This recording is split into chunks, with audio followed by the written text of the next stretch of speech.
Assalamualaikum warahmatullahi wabarakatuh. Hamdan wa syukurillah mabadu.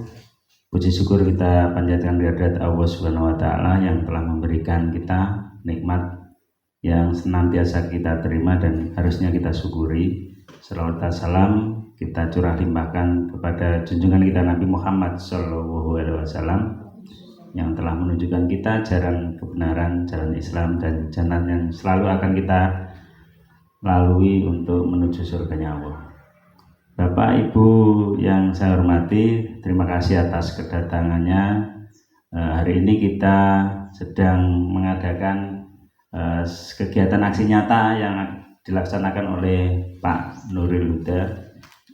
Insya Allah akan menyampaikan berkaitan dengan menyebarkan pemahaman dan penerapan budaya positif.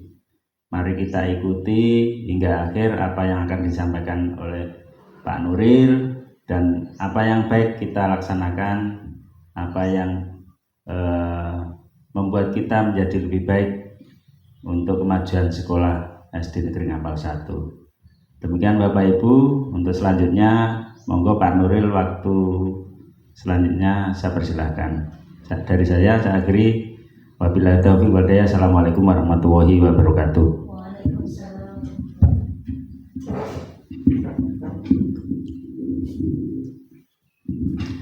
Assalamualaikum warahmatullahi wabarakatuh. Terima kasih atas waktu yang telah diberikan. Bismillah, walhamdulillah, wassalatu wassalamu ala rasulillah wa ala alihi wa sahbihi wa mawalah.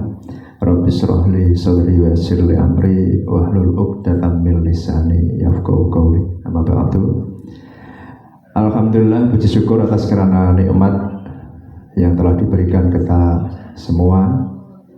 Kita masih dalam kondisi fit di siang yang beneran, tapi agak lemes juga nih. Ketinggalan butuh ice breaking. Alhamdulillah disiapkan. Salawat serta salam mudah-mudahan tetap terlimpah curahkan kepada Nabiullah Nabi akhir zaman Rasulullah Muhammad SAW yang telah mengantarkan kita semua dari zaman jahiliyah menuju era Islamiyah. Bapak Ibu, singkat saja, nanti kita mohon izin untuk menyampaikan ini sebetulnya alur dari kegiatan pendidikan guru penggerak yang dimana pesertanya di modul 1.4 ini diminta untuk menyampaikan terkait pemahaman dan penerapan budaya positif di lingkungan sekolah maupun di kelas. Nah, ini minimal itu targetnya disampaikan di komunitas belajar sekolahnya. Jadi tetap ini kita jalankan dan kita mudah-mudahan mendapatkan pengetahuan baru dan mudah-mudahan juga ini akan menjadi ilmu untuk diri saya pribadi dan tentunya akan berdampak positif pula untuk di lembaga kita. Bapak-Ibu sekalian, untuk mengawali kegiatan pagi hari ini kurang afdol ini agak mboten, istilahnya ada ice breaking dulu. Kita sejenak untuk melepas lelah, kita berjoget dulu sebentar. Niki bumuk, niki biasanya apa niki gerakannya sudah tak siapkan. Oke, kasih WOW niki. Ya Allah. Nah, ini kita masih ingat ini biasanya nek pagi ini ya.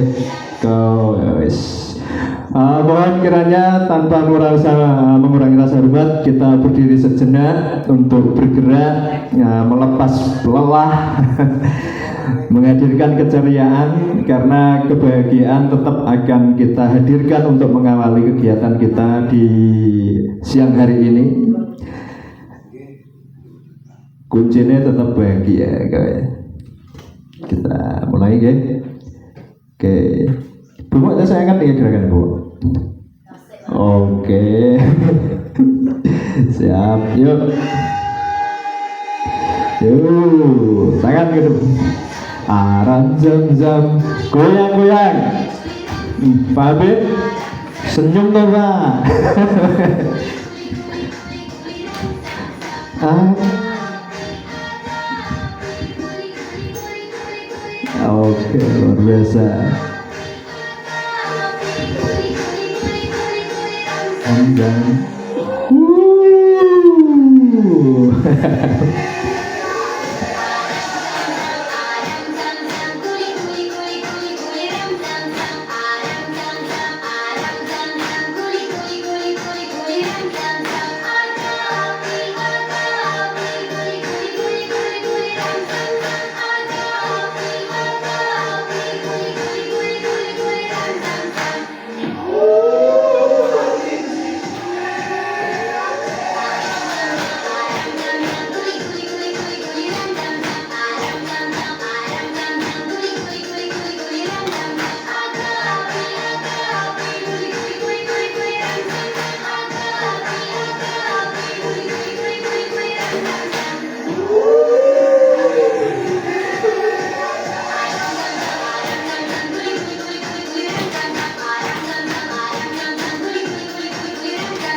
Luar biasa. Oke, terima kasih, luar biasa. Aplaus untuk kita semua. Allah, ya Allah, luar biasa. Kita masuk ke tema kita, kegiatan di siang hari ini. Mohon izin untuk menyampaikan sebagai apa istilahnya, alih informasi saja, dan mudah-mudahan nanti untuk teman-teman Pak Habib dan juga Bu Mo, ada Bu Ajis juga di situ, segera menyusul ke kegiatan pendidikan guru penggerak.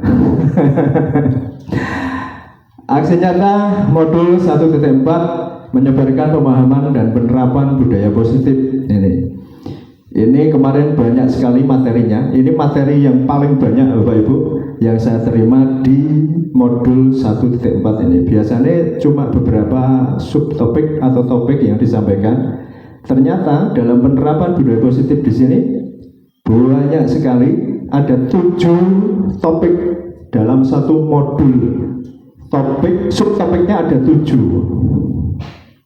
Nah, ternyata dari ke-7 subtopik di modul ini itu merupakan satu rangkaian, satu kesatuan yang tidak bisa dipisahkan. Nah, ada kegiatan kita diminta untuk memahami terkait paradigma belajar. Terus ada pendekatan disiplin positif, ada motivasi perilaku manusia. Kita dituntut untuk mengetahui kebutuhan dasar manusia. Kita juga dituntut juga untuk mengetahui posisi kontrol kita dalam kegiatan restitusi. Ada keyakinan kelas dan juga segitiga restitusi, nanti penerapannya bagaimana. Itu akan kita kupas secara berjamaah nih nanti bersama sampai tuntas. Nah, dari ke-7 ini diharapkan ini nanti akan mengangkat budaya positif di lingkungan sekolah maupun kelas kita. Kita masuk ke perubahan dulu. Nah, sebelum kita masuk ke paradigma perubahan belajar, kita coba untuk istilahnya apa ya, mengingat filosofis pendidikan Ki Hajar Dewantara yang di situ menyatakan bahwasanya tujuan pendidikan adalah menuntun segala kodrat yang ada pada anak-anak agar mereka dapat mencapai keselamatan dan kebahagiaan yang setinggi-tingginya, baik sebagai manusia maupun sebagai anggota masyarakat. Di sini saya tebalkan kata menuntun. Nah, ternyata Ki Hajar Dewantara itu berpandangan pendidikan itu sebagai tuntunan. Maka pendidik tugasnya menuntun. Nah, sekarang kita coba, kita kira-kira selama ini sering menuntun atau menuntut. Nah, ini nanti kita akan gerayangi. Lebih banyak menuntut atau menuntun, nah, kan gitu. Ini tujuan pendidikan. Terus kita masuk dari semua filosofis pendidikan yang disampaikan oleh Ki Hajar Dewantara ini ada beberapa poin intisari dari pemikiran Ki Hajar Dewantara yang sampai sekarang masih digunakan acuan oleh Kementerian Pendidikan kita, sehingga muncullah istilah Merdeka Belajar dalam rangka menuntun. Kita diminta untuk menerapkan sistem AMOM. Ada istilah kodrat zaman. Dalam menuntun anak, kita menerapkan sistem AMOM dengan memperhatikan kodrat anak, baik itu kodrat zaman maupun kodrat alamnya.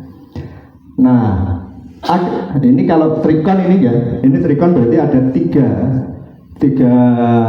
lingkungan pendidikan yang diterima oleh anak, baik di keluarga, ada di pendidikan di sekolah maupun di masyarakat. Terus dari sistem AMOM ini kita ambil poinnya saja untuk menuju ke slide berikutnya. Kita menuntun anak menggunakan sistem AMOM dengan memperhatikan kodrat alam dan kodrat zamannya. Kita dituntut untuk menghamba pada anak. Nah, guru kok menghamba murid itu terus biar sengahnya lagi. Guru kok menghamba yang bagaimana? Nah, kan gitu. Ini ada di modul 1.1 ini. Kemarin ada guru penggerak, itu tobat guru-guru modul 1.1, sehingga dia menerbitkan buku judulnya itu Tobat karena modul 1.1. Ternyata dia tobatnya itu lebih banyak menuntut kesiswanya daripada menuntun. Nah, gitu. Intinya seperti itu. Untuk apa? Apa yang dituntun? Sehingga harapannya kita menuntun anak baik secara individu maupun diharapkan nanti akan menjadi anggota masyarakat sing dipentingno iki budi pekertinya. Akan tetapi kita juga harus memperhatikan kodrat anak yang sesungguhnya. Kodrat anak sesungguhnya adalah bermain di sini.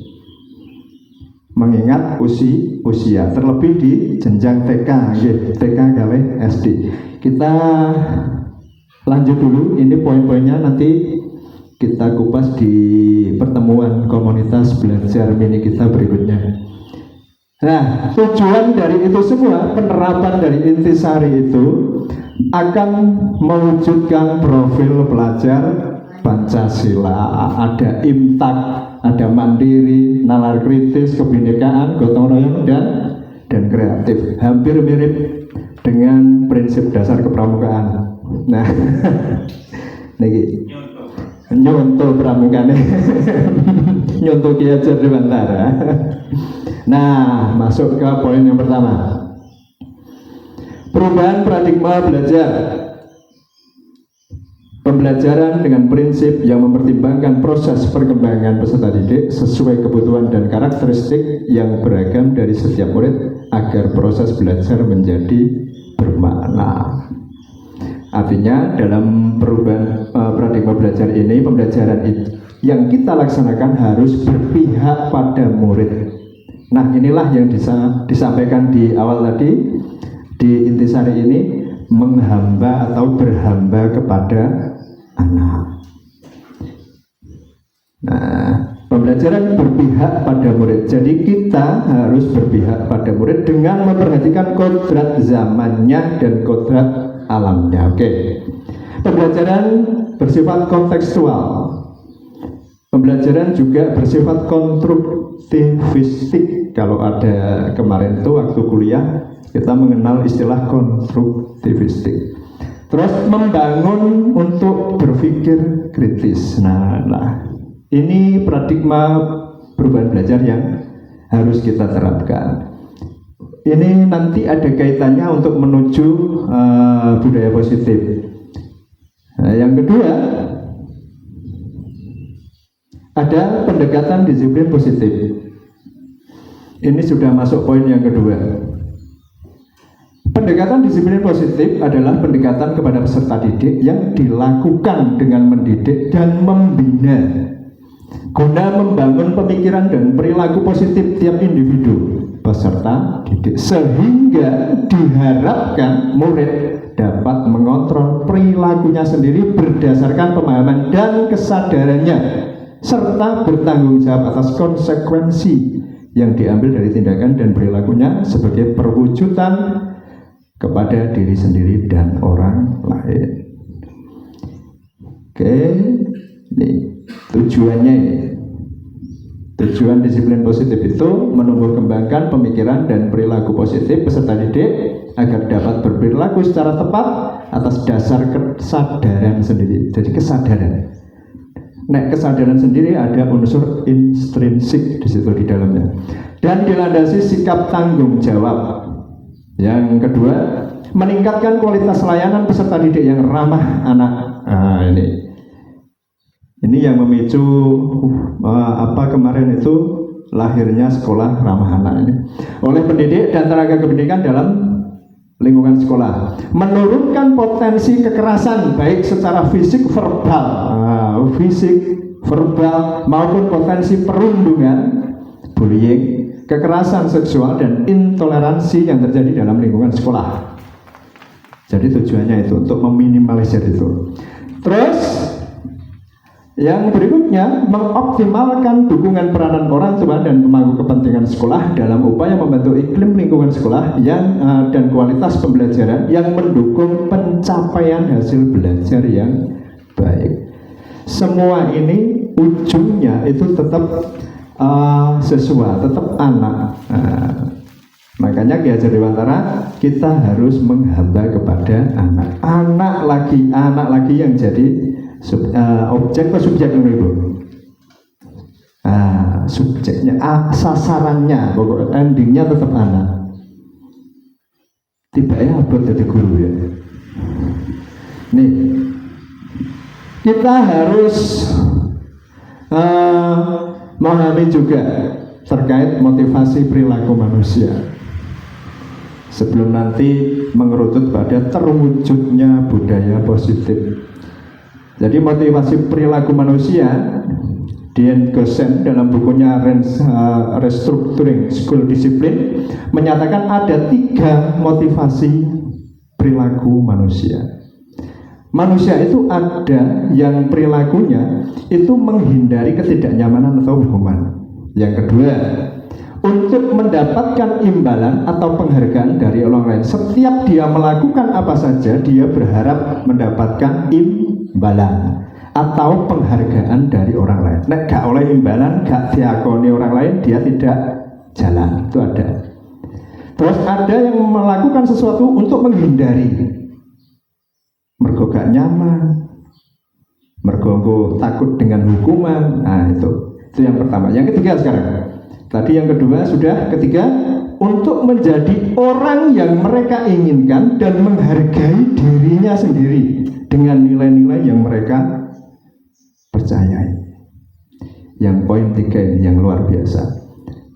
Nah, dengan memahami motivasi perilaku manusia, harapannya tujuan dari disiplin positif adalah menanamkan motivasi. Nah, yang ketiga, motivasi yang ketiga berarti ini, kita diminta untuk menanamkan kepada anak untuk menjadi anak yang ada di poin ketiga, untuk menjadi orang yang mereka inginkan dan menghargai dirinya sendiri dan nilai-nilai yang mereka percaya. Tuh teko dirinya sendiri, intrinsiknya tadi. Terus, tujuan dari disiplin positif adalah menanamkan motivasi yang ketiga pada murid-murid kita, yaitu untuk menjadi orang yang mereka inginkan dan menghargai dirinya sendiri dengan nilai-nilai yang mereka percaya. Ketika murid-murid kita memiliki motivasi tersebut, mereka telah memiliki motivasi intrinsik yang berdampak jangka panjang. Motivasi yang tidak akan terpengaruh pada adanya hukuman maupun hadiah. Dan ini konsep 5 kebutuhan dasar manusia yang harus dipahami untuk menciptakan perilaku positif murid. Ada kebutuhan fisiologis, bertahan hidup. ada kebutuhan kasih sayang. Jadi bocah itu yo butuh untuk bertahan hidup. Kalau istilahnya apa? Survival. Terus kebutuhan kebebasan, butuh kesenangan, butuh penguasaan. Kebutuhan ini bersifat universal, artinya berlaku untuk semua orang tanpa memandang usia, gender, ras, atau latar belakang. Kebutuhan ini juga saling terkait, artinya pemenuhan satu kebutuhan dapat mengaruhi pemenuhan kebutuhan yang lainnya. Sekarang kita kupas kebutuhan fisiologis atau bertahan hidup atau survival. Itu meliputi apa saja?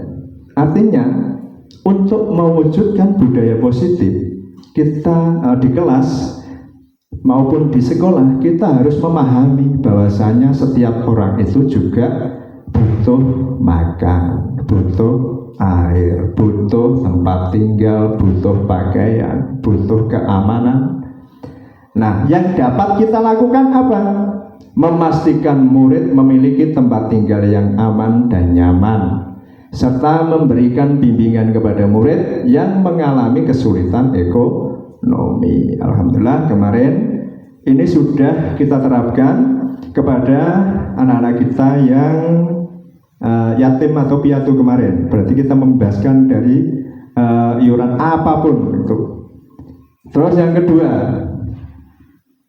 kebutuhan kasih sayang. Anak juga butuh kasih sayang dan rasa diterima, love and belonging. Kebutuhan ini meliputi kebutuhan akan rasa cinta, kasih sayang, penerimaan, dan hubungan sosial. Apa yang akan kita lakukan untuk itu? Untuk memenuhi kebutuhan kasih sayang, untuk memenuhi atau meyakinkan bahwasanya anak itu bisa diterima, maka kita mencoba untuk menciptakan suasana kelas yang hangat, penuh kasih sayang, membangun hubungan yang positif dengan murid, serta memberikan apresiasi kepada murid atas pencapaiannya. Itu yang dapat kita lakukan untuk memenuhi kebutuhan kasih sayang atau rasa diterima, love and belonging. Terus yang ketiga, anak juga memiliki kebutuhan kebebasan, freedom. Meliputi apa? Otonomi, pilihan, kontrol atas kehidupan sehari-hari. Butuh bebas. Ternyata anak. Apa yang akan kita lakukan untuk memenuhi kebutuhan itu? Memberikan kesempatan kepada murid untuk mengambil keputusannya sendiri, memberikan pilihan kepada murid dalam pembelajaran, serta mendorong murid untuk mengekspresikan diri. Biasanya melakukan presentasi hasil kerja kelompok dan lain sebagainya. Nah, yang keempat, kebutuhan kesenangan, fun. Apa saja itu?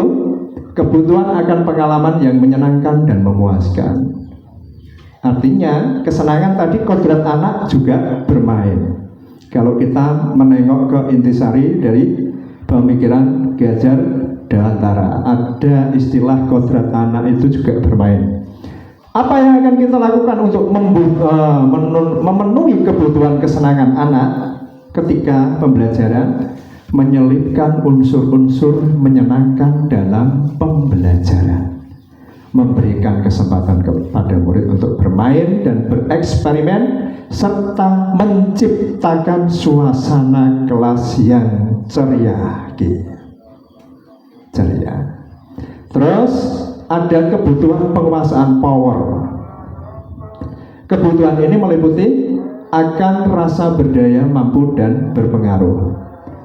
Apa yang akan kita lakukan? Memberikan tantangan yang sesuai dengan kemampuan murid, memberikan umpan balik yang konstruktif, serta mendorong murid untuk memecahkan masalahnya sendiri. Ini kalau kegiatan ada yang namanya menarik dan menantang.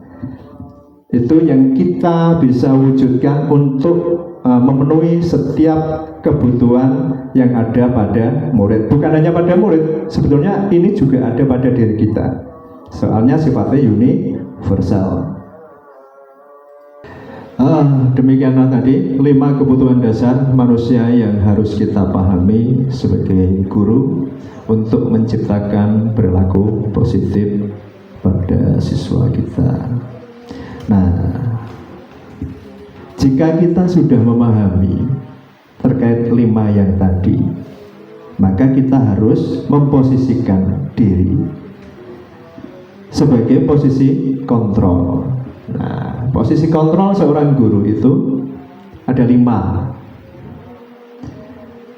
Untuk mengontrol siswanya, itu ada yang memposisikan diri sebagai posisi penghukum.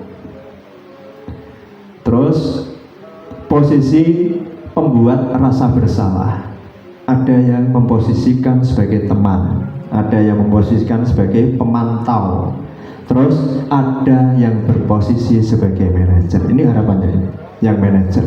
Kenapa harus manajer? Karena posisi manajer itu memahami posisi dia sebagai teman dan posisi pemantau. Nah, sekarang kita coba posisi penghukum.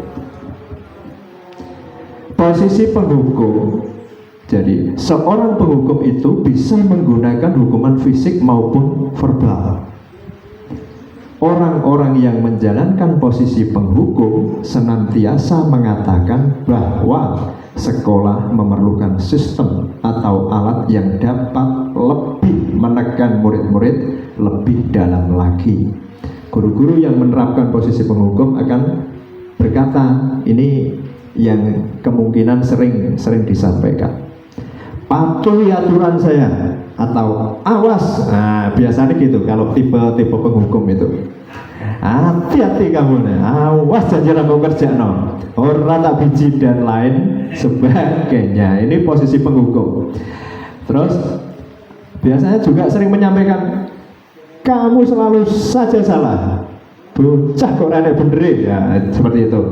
Terus selalu pasti yang terakhir selesai dan lain-lain. Ini contoh ungkapan-ungkapan yang terkadang muncul pada guru sebagai posisi penghukum.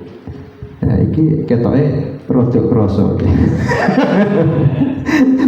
Terus akhirnya ada pembuat merasa bersalah.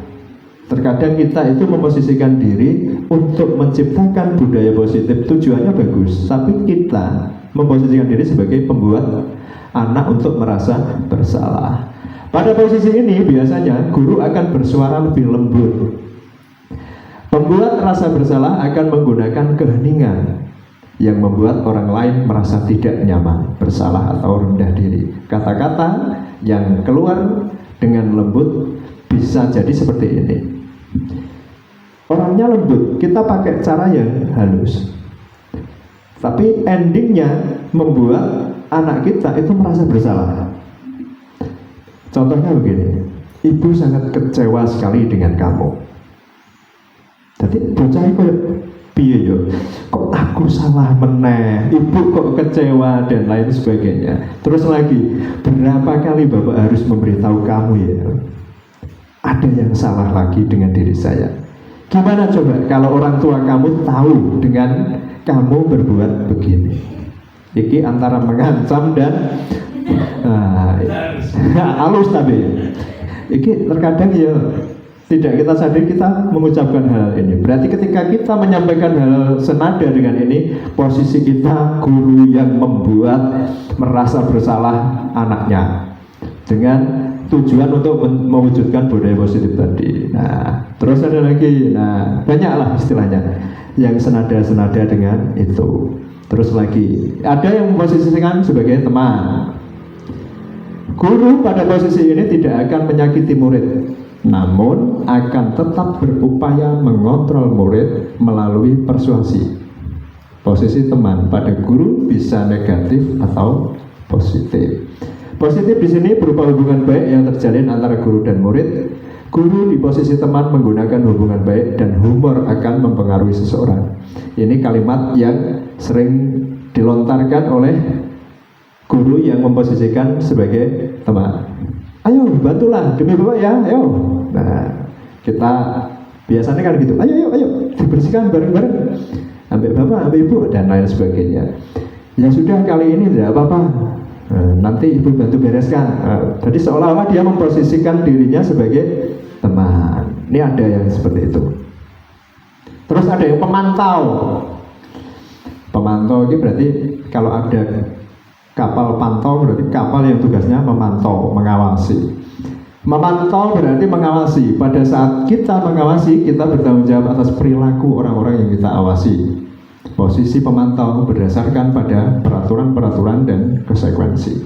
Dengan menggunakan sanksi, konsekuensi, kita dapat memisahkan hubungan pribadi kita dengan murid sebagai seorang yang menjalankan posisi pemantau.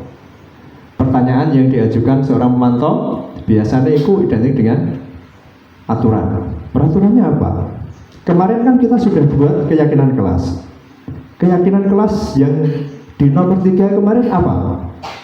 Nah, itu dia menyampaikan seperti itu karena dianggap anaknya melanggar akan keyakinan kelas yang dibuatnya. Terus apa yang telah kamu lakukan? Sanksi apa? Konsekuensinya apa? Kan itu sebagai pemantau.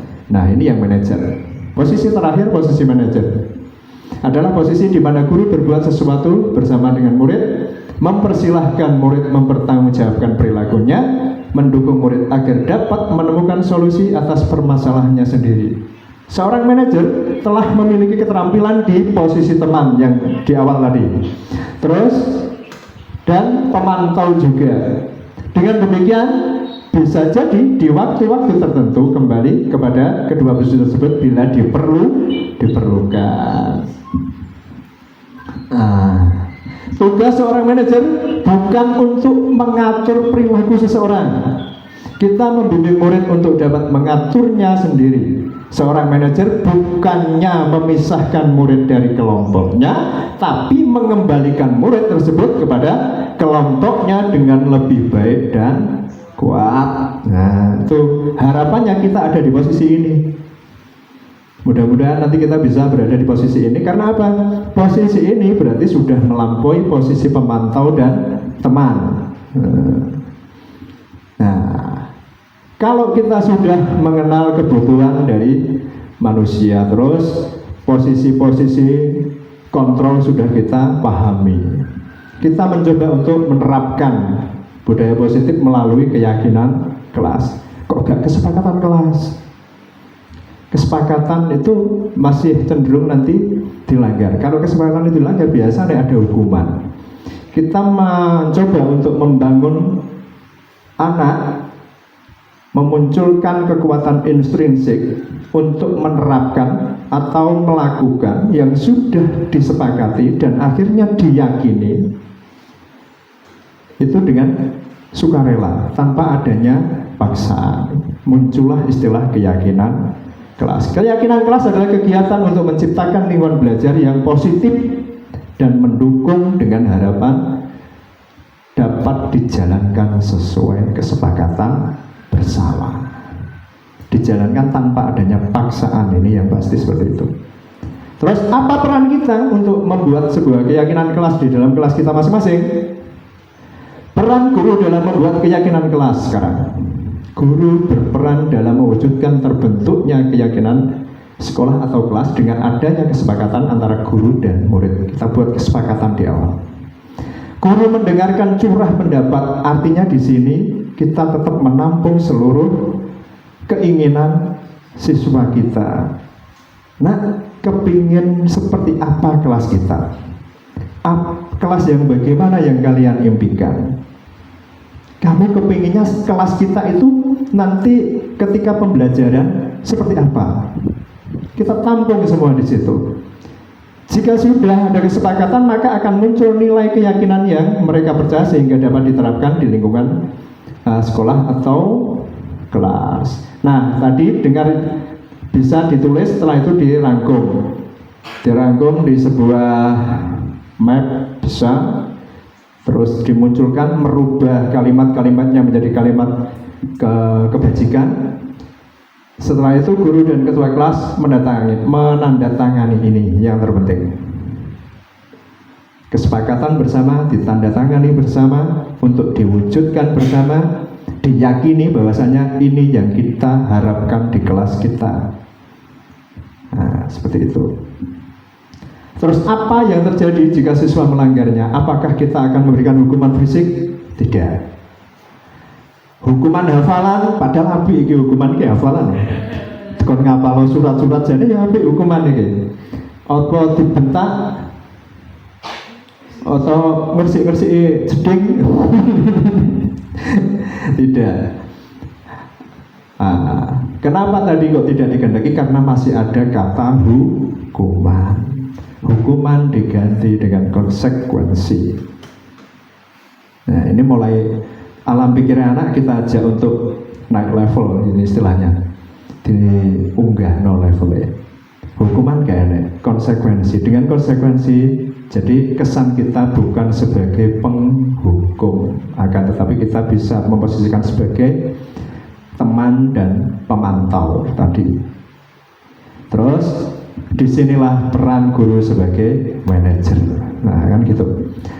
Terus hukuman diganti dengan konsekuensi, membuat siswa merasa lebih nyaman, tenang, aman, dan tentram selama belajar di dalam kelas, melatih siswa untuk menjadi pribadi yang disiplin dan bertanggung jawab, membantu siswa memahami apa yang boleh dan tidak boleh dilakukan, serta konsekuensi jika melanggar aturan yang telah dibuat. Nah, segitiga restitusi ini cara kita untuk melakukan jika ada yang melanggar sebuah keyakinan kelas. Kenapa harus diterapkan? Karena ya tadi menghamba kepada anak. Segitiga restitusi adalah proses menciptakan kondisi bagi murid untuk memperbaiki kesalahan mereka sehingga mereka bisa kembali pada kelompok mereka. Berarti ketika dia melakukan kesalahan pun dia masih bisa diterima oleh anggota kelompoknya, tidak merasa bersalah. Akan tetapi dia tetap berupaya untuk memperbaikinya, sehingga mereka bisa diterima pada kelompok mereka dengan karakter yang kuat. Restitusi bukan menebus sebuah kesalahan, namun dalam bentuk solusi untuk sanggup memperbaiki kesalahan, sehingga dapat mengembalikan murid yang salah kembali diterima pada kelompoknya. Apa yang akan kita lakukan untuk mewujudkan restitusi? Kita mulai dari penstabilan identitas, terus validasi kebutuhan, menanyakan keyakinan. Nah, ini segitiga restitusi ini merupakan tahapan untuk mengantarkan anak kita, walaupun dia melakukan kesalahan, tetapi dia masih bisa diterima di lingkungannya. Berarti dia punya inisiatif sendiri untuk memperbaikinya, kan gitu. Menstabilkan identitas, setiap orang pasti pernah melakukan kesalahan. Ora usah kuwatir le, kabeh wong ki ya tau salah. Distabilkan dulu identitasnya. Kamu bukan satu-satunya yang pernah melakukan ini. Pak guru pun juga pernah melakukan kesalahan. Terus divalidasi. Kamu tentu punya alasan mengapa kamu melakukan hal itu. Posisinya kita sebagai teman, posisi kita sebagai pemantau, itu kita terapkan di sini. Di segitiga restitusi sampai menanyakan keyakinan. Apa yang terjadi jika ini tidak diterapkan? Ini ada salah satu video. Ketika saya melihat ini, itu walaupun berkali-kali, ini nangis.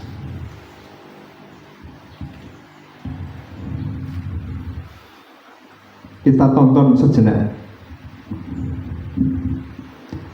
Ini bagus ceritanya. Ibu sudah pernah bilang kan sama kalian semua, kalau ibu sengaja mengambil jam pertama untuk mata pelajarannya ibu, untuk melatih kalian disiplin. Kalian tahu kan peraturannya ibu? Kalau ibu tidak akan mulai pelajaran kalau masih ada yang terlambat. Kalian ini apakah? Hah? Dari mau dengar kan?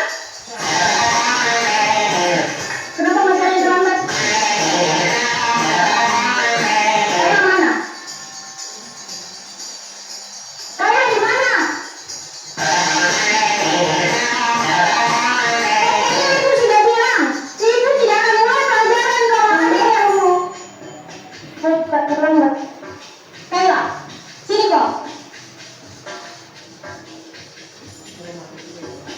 Apa lagi alasanmu, Kayla? Hah? Ketiduran kau lagi? Macet kau. Nunggu.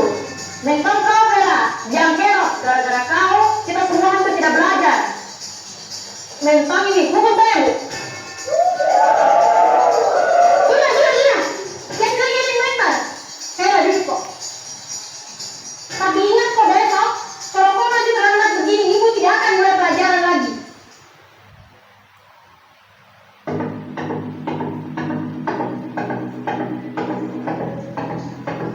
Selamat pagi anak-anak.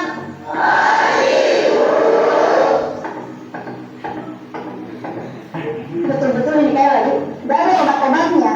Kemarin sudah dimentari gara-gara terlambat masuk kelas. Ada yang tahu kemana mereka?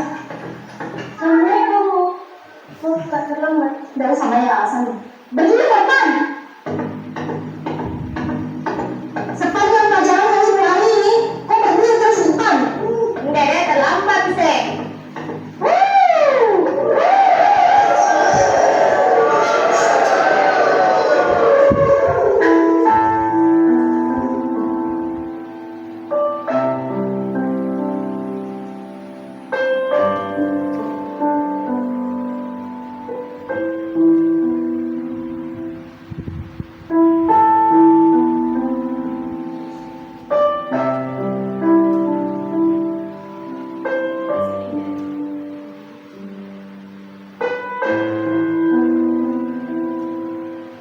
Sudah 1 jam lebih nih Kayla tidak datang. Kira-kira dia tahu kemana Kayla? Mungkin hari ini tidak masuk ibu, karena takut dikasih surat orang tuanya.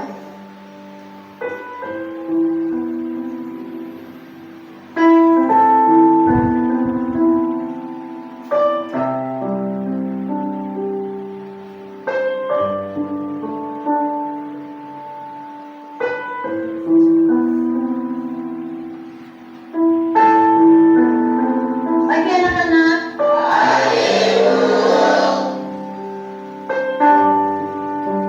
Masuk kok Kayla. Dan terlambat mau lagi. Kayla ke depan kok. Kenapa Bu? Berdiri kok di situ. Hari ini saya nggak terlambat kok, udah tenang sebentar dulu. Kok nggak masuk kok kemarin? Sekarang jelaskan kok kepada kita semua di sini kenapa kok selalu terlambat dan malah kemarin kok nggak masuk. Kayla, jelaskan kok. Bicara kok. Kayla. Maafkan kak teman-teman, karena gara-gara saya kalian semua nggak belajar. Hari pertama saya terlambat karena mamaku dengan berdarah.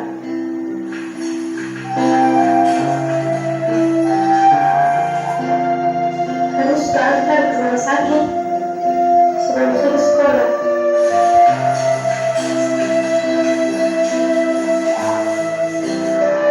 Hari kedua saya terlambat ke sekolah karena harus ke rumah sakit setelah makan malam mamaku baru suruh sekolah. Hari ketiga kembali saya tidak masuk sekolah.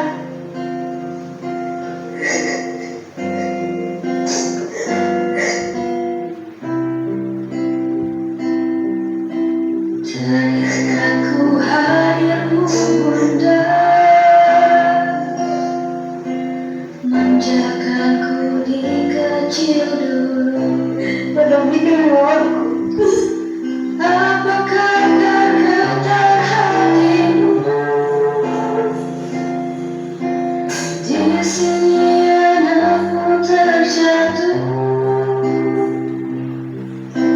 Tak ada tempatku mengadu.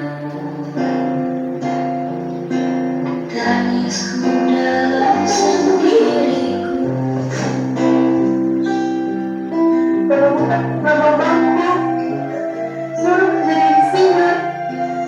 Tak bakal tak masuk sekolah hari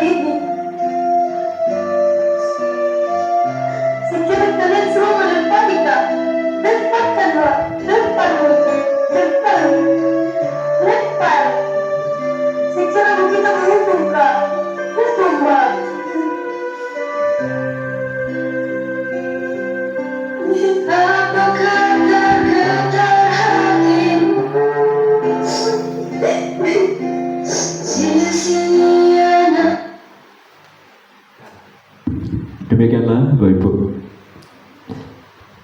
jika kita mengedepankan posisi sebagai penghukum tanpa harus melakukan penstabilan identitas, tanpa kita harus melakukan validasi kebutuhan anak, tanpa kita menanyakan keyakinan dari anak itu sendiri. Sampai sini mudah-mudahan apa yang ada di segitiga restitusi ini dapat kita terapkan kepada anak-anak kita semuanya. Sangat penting, kenapa materi ini sampai diminta untuk mempresentasikan, untuk membuat aksi nyata, menyampaikannya ke komunitas belajar walaupun di tingkat mini di lembaga masing-masing. Segitiga restitusi ini sebagai salah satu upaya kita untuk mewujudkan budaya positif, menstabilkan anak, memvalidasi kebutuhan anak. Tujuannya untuk memunculkan budaya positif dan membangun kesadaran anak tentang keyakinan yang sudah disepakati di kelasnya maupun di sekolah itu tumbuh dari jiwanya sendiri, dari instruksinya. Nah, ini langkah-langkah penstabilan tadi. Jika langkah-langkah ini panjang Bapak Ibu. Artinya ketika langkah-langkah ini dilanggar tanpa diterapkan, sehingga kita memposisikan secara langsung posisi kita sebagai guru yang penghukum, ya seperti tadi dampaknya. Ini sudah terwakilkan. Ini ketiga langkah. Nah, ini. Jadi restitusi bukan untuk menebus kesalahan, namun untuk belajar dari kesalahan. Restitusi memperbaiki hubungan. Restitusi ada tawaran, bukan paksaan. Restitusi menuntun untuk melihat kembali diri ke dalam diri. Menuntun, kita ke menuntun lagi. Apa yang disampaikan oleh Ki Hajar Dewantara tadi, bahwasanya jika diartikan pendidikan itu sebuah tuntunan, maka pendidik bertugas untuk menuntun. Restitusi diri adalah cara yang paling baik. Restitusi fokus pada karakter, bukan tindakan, dan fokus pada solusi. Jadi mungkin itu apa yang bisa saya sampaikan terkait dengan aksi nyata modul 1.4 yang banyak sekali topik-topik yang sangat berharga, berujung pada sebuah restitusi dan dampak jika kita tidak menerapkan sebuah restitusi kepada anak-anak kita yang kita anggap mungkin telah melakukan kesalahan.